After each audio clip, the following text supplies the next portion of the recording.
તમને શું લાગે છે 600 કરોડનું બજેટ હોય તો જ પિક્ચર હિટ જાય? સાહેબ આંકડા સાંભળીને મગજ હલી જશે. એક બાજુ હિન્દી મૂવી આદિપુરુષ, એનું બજેટ હતું 600 થી 700 કરોડ રૂપિયાનું. સ્ટાર કાસ્ટમાં પ્રભાસ, સૈફ અલી ખાન જેવા સુપરસ્ટાર. હોલીવુડ લેવલનું તો VFX હતું સાહેબ. રિઝલ્ટ શું આવ્યું સાહેબ? લોકોએ રિજેક્ટ કરી નાખી, કારણ કે આ ટેકનોલોજી હતી પણ હાથમાં મરી ગયો હતો. માત્ર પૈસા ફેંકવાથી ઇમોશન નથી ખરીદાતા સાહેબ. અને બીજી બાજુ આપણું ગુજરાતી મૂવી લાલો, કૃષ્ણ સદા સહાય છે, બજેટ માત્ર 50 લાખ રૂપિયા.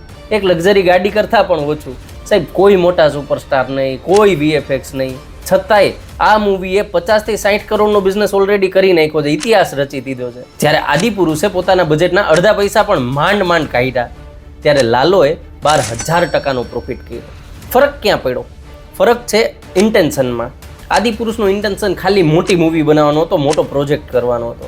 જ્યારે લાલો મૂવીનો ઈરાદો સ્પષ્ટ હતો, એક વાર્તા કહેવાનો, એક લાગણી પહોંચાડવાનો. જ્યારે સાહેબ તમારો હેતુ શુદ્ધ હોય ને, ત્યારે પ્રભાસના સ્ટારડમ કરતાં એક રિક્ષાવાળાની ભક્તિ લોકોને વધારે સ્પર્શી જાય છે. તો મિત્રો શું શીખવા મળ્યું?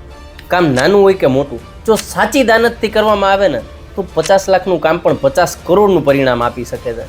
તમને વધારે કઈ મૂવી ગમી એ મને કમેન્ટમાં જણાવજો જરા.